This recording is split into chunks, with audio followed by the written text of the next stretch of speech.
Good afternoon, ladies and gentlemen. Actually, I just want to make this session interactive. I have a limited time frame, and asking the specific topic about deception of data leakage prevention technology is a very lengthy topic. I have come up with some important and interesting areas which are specifically to data leakage, which I would like to mention here.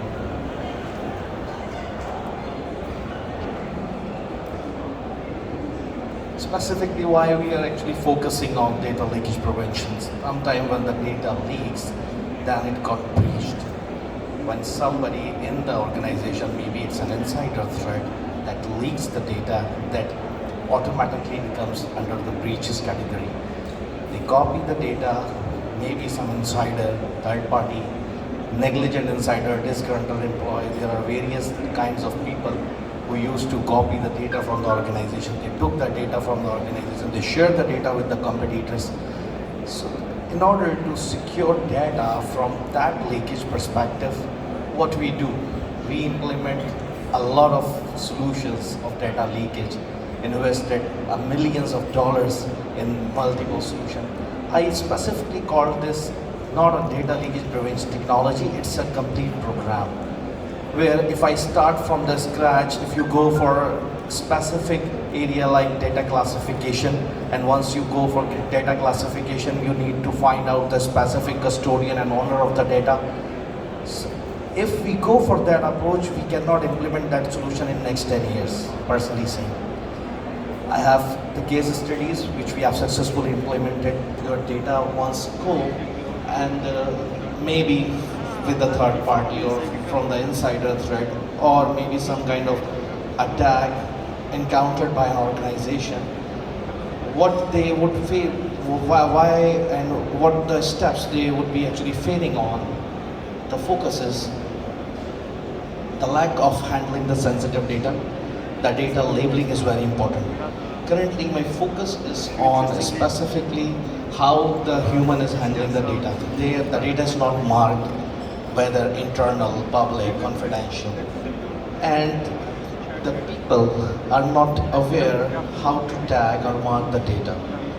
This is one of the core reasons what we have identified in our organizations, that the awareness is not being communicated thoroughly as like we communicate the phishing campaign awareness. We are not thoroughly communicating the awareness campaign of data handling.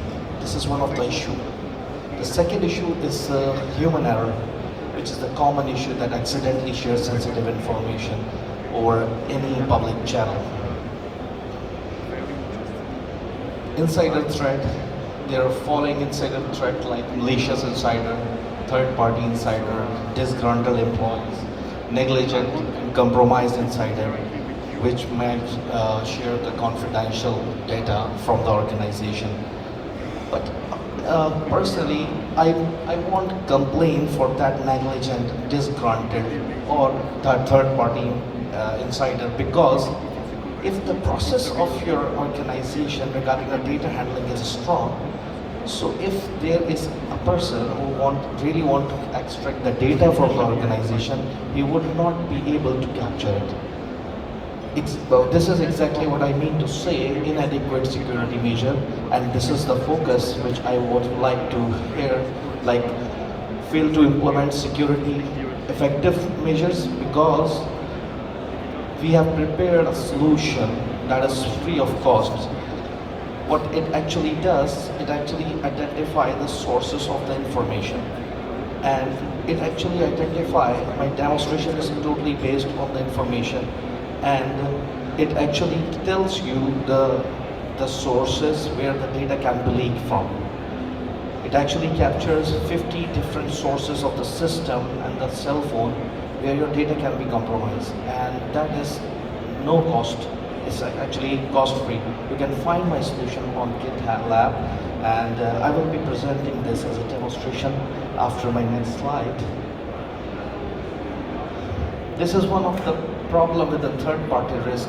The vulnerability is if you implement $1,000 security in your organization, and if the third party, which is trusted insider for your organization is compromised, you won't be able to secure that server or that component of your system because of having the very adequate security implemented in the organization. Solutions like EDR, XDR won't help in securing that element, the third party risk, which is directly associated with your organization. So this is the technical DLP mind map. If you're working for an organization, if you plan to set up a technical mind map of DLP, these are the list of controls which you need to focus on.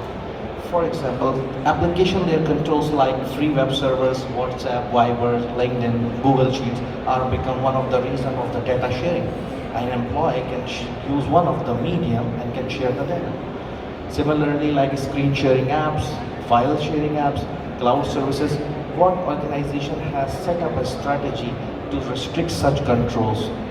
For a specific to network security controls, transferring data from crossover cable, if your organization has not set up a policy to restrict the copy of the data from crossover cable, you won't be protecting your data anymore. Similarly, with the case of virtual private networks, network share, hotspot, network printers, dual network connectivity. Here, dual network connectivity means you are two network site connected with your organization. One is the local LAN and second is the Wi-Fi network, which may or may not be ad hoc to directly share the organization internal data through the Wi-Fi channel. So we have set up this protocol and analyzed the data leakage points and jotted down in a technical mind map. Similarly, with the case of system, the USB control is one of the area where the data can be easily captured from. QR, NFC, OTG, Bluetooth. I have seen many organizations and the various computer where OTG, NFC and Bluetooth are enabled by default, and from that by default option, there is a high possibility that the data can be compromised if the controls are not adequately controlled. PowerShell, CMD. See, organization like financial institution won't be using the PowerShell or at the endpoint level for the employee.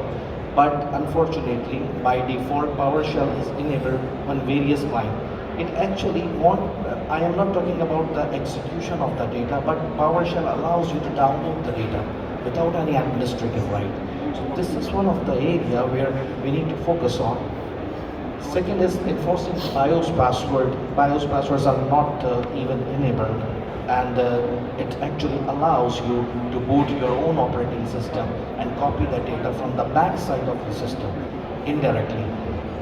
Wireless dongles allows you to connect like alpha cards, and there are various other cards. If your LAN or USB is restricted, such cards wouldn't require any sort of installation. They are just plug and play. If you just go and plug the wireless dongle in your laptop, you will get a connectivity. Once you will get a connectivity, you will be in a position to share the data with other users. Transferring data from CD-ROM, CD writer, BitLocker encryption, email forwarding is another problem for data leakage. If you're, I have set up a Python script which actually allows you, once you run the script, it creates a simple rule that whatever you receive an email, it will automatically send one copy to my email address. So it's an authentic script. You don't need to copy the data, you just double click on the script. It won't be detected by any endpoint EPP solution. It's a legitimate script. You are writing a rule, but you're writing a rule by using a script or command. So that is a legitimate that you are enabling a rule that allows you to copy data from one exchange server to another exchange server. Access to dual monitor. Suppose you have implemented all the controls to prevent data leakage. So there is another functionality that your data can be shared from another view of monitor. Stealth app, there are numerous stealth apps which can reside on the background processes, which allows you to copy data from the system. Hardware controls, We are specifically focused on hardware controls like NAC, secure USB drives, hardware encryption, link encryptors end-to-end. If you implement a link encryptor in your organization, then it allows you to tell you that what data is being shared with any of the source. Network segmentation is one of another area. Application level filtering firewall will help you to manage that what applications are being used to copy and transfer the data from your laptop to any other laptop. So without taking any time, I would like to use a technical demonstration here which allows you to assess, analyze, observe, review the controls which are already being implemented in the laptop. It will help you to identify that what are the weakest link in your laptop which can be one of the reason of the data leakage. So I'm just now switching my presentation to the demonstration, and I'll show you how it's done. So it's a pretty old Visual Studio language. This solution actually allows you to identify the agent is installed in your machine and it can be rolled out to the organization. Again, it does not has any cost. So you just need to go for scan option, and when you go for scan, it automatically tell you that the BitLocker is disabled in the system, print screen is enabled in the system, PowerShell is enabled, there is no file size limit defined in the system. Maybe if somebody is copying the data, and the data is a PSD file and OST file, and if he is copying a OST file, it contains more than 20 GB. If no file size limit is configured, it will automatically, without any notification, will copy the data from source to destination. Similarly, with the case of file transfer, there are forums that allow you to transfer the file via WhatsApp, Viber, Facebook, and SMS online service. Removable media is allowed, file permission is not allowed, like you cannot set up your own file server in this machine. Stored passwords are found. Stored passwords are one of the weakest link. If you identify some stored password in the laptop, that may also cause the data leakage. I can use your stored password, I can use your ID and password to log in from my machine in order to compromise your data. Similarly, with the add-ons plugins, there are numerous add-ons which allows you to copy the data from the browser. That's a browser-based add-on that are found in this machine that can be used to copy data from source to destination. Internet connectivity is also allowed without having any restriction. Here, internet connectivity allowed means the user is not restricted with internet connectivity. There are 8 Wi-Fi profiles which has been identified in this count.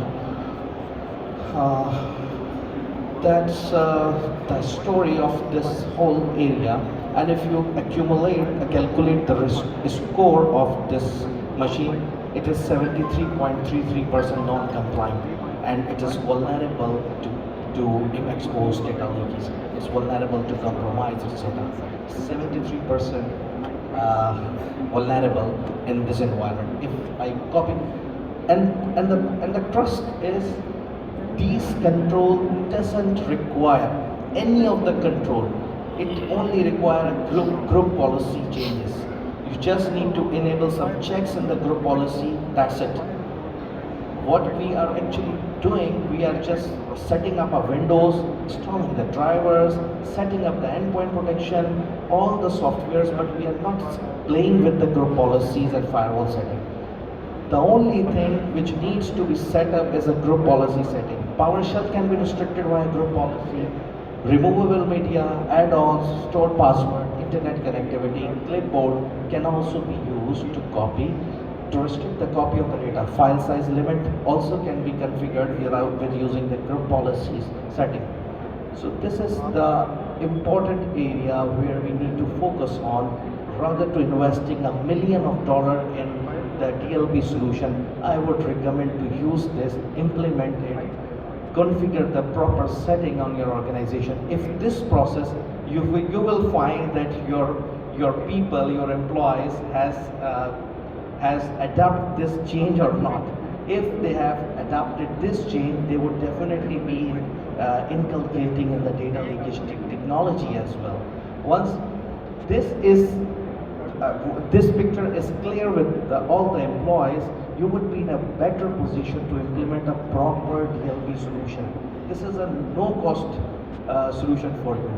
Just if you know the efficacy of the process, that currently where I am standing right now in terms of data leakage security, here it is a good start and the initial baseline to start with. So I'm just switching back to my presentation.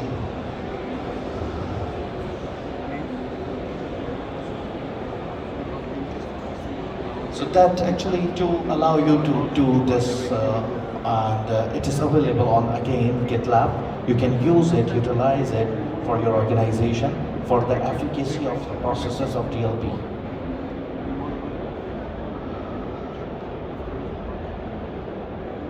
Again, I've informed you that there are various areas where you can implement the group policy and firewall settings.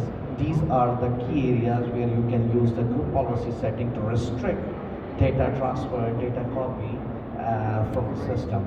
These are some of the key areas where the data is commonly leaked from.